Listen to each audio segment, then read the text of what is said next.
Hey guys, today I'm here with the topic of definition and elements of crime. So let's start without wasting any time. Definition of crime. As per section 40 of Indian Penal Code 1860, any act or omission made punishable by Indian Penal Code is an offense. IPC का section 40 कह रहा है कि कोई act किसी चीज को किया जाना या फिर ना किया जाना जो कि पनिशबल है आईपीसी के द्वारा, वो एक्ट क्राइम कहलाएगा, मीन्स ऑफेंस कहलाएगा। हमारे आईपीसी में सिर्फ ऑफेंस डिफाइन किया गया है, क्राइम को डिफाइन नहीं किया गया है। Okay. Similarly section 2N of CrPC says that any act और omission made punishable bye IPC और any other law for the time being enforce is an offence. Section 2N of CrPC का यही कहता है कि कोई एक्ट या फिर ओमिशन जो कि पनिशबल है आईपीसी के द्वारा या फिर कोई अदर लॉ के द्वारा जो कि इन्फोर्स्ड है at the time being is an offence. या फिर कोई एक्ट आईपीसी के द्वारा पनिशबल है वो ऑफेंस माना जाएगा, या फिर कोई अदर लॉ जैसे कि मोटर व्हीकल एक्ट या फिर डाउरी प्रोहिबिशन एक्ट, ये सारे एक्ट के अंदर जो चीज़ें प्रोहिबिट की गई हैं या फिर जिन चीज़ों को पनिशबल बताया गया है वो सारी चीज़ें भी ऑफेंस की कैटेगरी में आएंगी। ये सेक्शन 2N ऑफ सीआरपीसी बता रहा है। ओके। तो ये तो थी स्टैट्यूट के द्वारा दी गई डेफिनेशन ऑफेंस की, बट कुछ जूरिस्ट ने भी ऑफेंस को डिफाइन किया है अपने अपने तरीके से। तो सबसे पहले ब्लैकस्टोन ने क्या कहा ये देखते हैं। Blackstone define crime as an act committed और omitted in violation of public law forbidding और कमांडिंग इट। अगर पब्लिक लॉ के वायलेशन में कोई एक्ट किया गया है जिसको किया जाना चाहिए था और जिसको ना किया जाना चाहिए था, मीन्स जिसको किया जाना चाहिए था वो किया नहीं गया, तो ये भी क्राइम की कैटेगरी में आएगा। तो इनकी डेफिनेशन से एक डायरेक्ट क्वेश्चन बनता है कि किसने कहा है कि crime is a public law. तो ब्लैकस्टोन ने कहा है crime is a public law. Okay, crime is a public law किसने कहा है? ब्लैकस्टोन ने। स्टीफन ने क्या कहा है ये देखते हैं। A crime is a violation of a right considered in reference to an evil tendency of such violations as regard the community at large. तो स्टीफन ने भी यही कहा है कि किसी भी राइट्स के वॉयलेशन को जो कि कम्युनिटी एट लार्ज को इफेक्ट कर रहे हैं वो क्राइम है। ओके, तो crime is a moral wrong ये किसने कहा है? स्टीफन साहब ने। तो ये भी डायरेक्ट क्वेश्चन बनता है कि किसने कहा कि crime is a moral wrong? तो Stephen. Okay, crime is an unlawful act punished by the state और एनी लॉफुल अथॉरिटी। क्राइम एक अनलॉफुल एक्ट है जो कि पनिशबल है स्टेट के द्वारा या फिर किसी लॉफुल अथॉरिटी के द्वारा।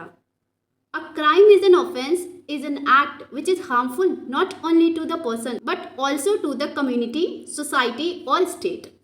मीन्स जो क्राइम या फिर ऑफेंस है वो एक ऐसा एक्ट है जो कि सिर्फ पर्सन्स को ही हार्मफुल नहीं करता है but which is also harmful to the community, society और स्टेट। क्राइम जो है वो स्टेट के अगेंस्ट भी होता है और कम्युनिटी के अगेंस्ट होता है, सोसाइटी के अगेंस्ट होता है।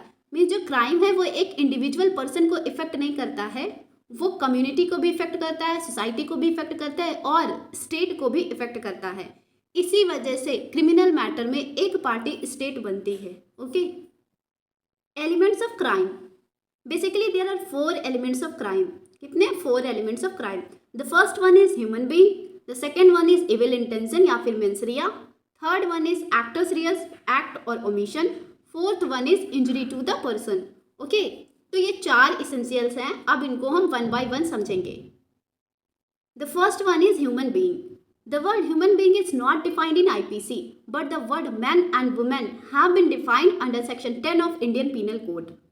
सेक्शन 10 में मैन का मतलब कोई भी मैन किसी भी एज ग्रुप का एंड वुमेन का मतलब कोई भी वुमेन किसी भी एज ग्रुप की। Okay, human being must commit wrongful act to fulfill first element of crime and he must have developed maturity of understanding to know the nature of the act। किसी भी offence के essential को fulfil करने के लिए human being का होना बहुत ज़रूरी है। बिना ह्यूमन बीइंग के कोई भी एक्ट ऑफेंस नहीं माना जाएगा। ठीक है, और ये ह्यूमन बीइंग ऐसा होना चाहिए जिसके पास इतनी मेच्योरिटी होनी चाहिए कि वो अपने एक्ट को अंडरस्टैंड कर पाए, वो अपने एक्ट के कॉन्सिक्वेंसेस को समझ पाए। ओके, तो इसमें इंसेन पर्सन या फिर इन्फेंट पर्सन को इंक्लूड नहीं किया जाएगा।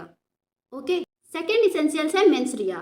The second element is derive from the maxim actus non facit reum nisi mensit rea, which that the act itself does not make a man guilty unless his intention was so.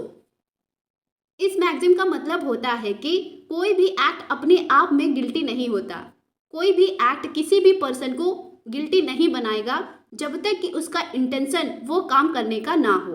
Okay, it simply means that there can be no crime of any nature without mens rea और evil mind.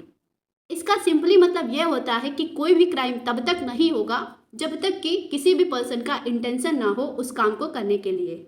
Okay, third essential is actus reus और guilty act. Actus reus is the physical result of human conduct. Means जो intention होता है उसी को ही हम अगर physically convert कर दे तो वो एक्टस रियस में कन्वर्ट हो जाता है. ओके, मीन्स कोई फिजिकल रिजल्ट है, जो चीज़ हमें दिख रही हो कि हाँ ऐसा किया गया है किसी ह्यूमन बीइंग के द्वारा. The accused need to have done something और omitted to do something resulting in injury to the plaintiff और विक्टिम. किसी भी क्राइम को करने के लिए ये दिखना चाहिए कि हाँ किसी ने कुछ किया है या फिर कुछ नहीं किया है. फॉर एग्जाम्पल, जैसे कि आपको बहुत अच्छी स्विमिंग करनी आती है पर आपके सामने एक बच्चा डूब रहा है और आप उसको नहीं बचाते हो, तो क्या आपने कोई ऑफेंस किया? नहीं. ऑल्दो आपने एक इमोरलिटी की है पर आपने कोई ऑफेंस नहीं किया है और उस बच्चे की डेथ के लिए आपको लाइबल नहीं किया जा सकता. तो इस केस में आपके ऊपर कोई लीगल ड्यूटी नहीं थी कि आपको ये काम करना ही है. पर वहीं पर कोई एक गार्ड होता और वो उस बच्चे को नहीं बचाता तो वो गार्ड उस बच्चे की डेथ के लिए लाइबल हो जाता, क्योंकि उसके ऊपर वो ड्यूटी थी कि उस बच्चे को बचाए. ठीक है. An act will only be called a crime if both element, that is guilty mind and guilty act, are present. कोई भी एक्ट तभी क्राइम बनेगा जब गिल्टी इंटेंशन के साथ एक्टस रियस भी किया गया हो. ओके, इसके कुछ एक्सेप्शंस हैं जो हम आगे समझेंगे. Okay, injury to another. The word injury as defined by section 44 of IPC denotes any harm whatever illegally caused to any person in body, mind, reputation or property. Section 44 injury define करता है जो कहता है कि कोई भी harm illegally cause to any person, या फिर उसकी बॉडी को हो, माइंड को हो, रेपुटेशन को हो या फिर प्रॉपर्टी को हो, किसी भी तरीके की कोई भी हार्म किसी भी पर्सन को इंजरी कहलाएगी. Okay, injury must be illegally cause to another human being और to a body of individuals और to society at large. Injury cause होनी चाहिए इलीगली किसी ह्यूमन बीइंग को या फिर बॉडी ऑफ इंडिविजुअल्स को या फिर सोसाइटी एट लार्ज को, तो वो चीज़ ऑफेंस की कैटेगरी में आ जाएगी.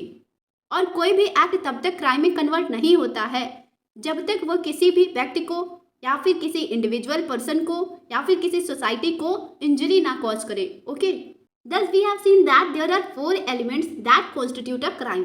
तो अब हम लोगों ने देखा कि ये 4 इसेंशियल्स थे जो कि किसी भी क्राइम को कॉन्स्टिट्यूट करते हैं. Okay, however there are few exceptions to this rule. Sometimes a crime is constituted even though the act is not accompanied with guilty mind.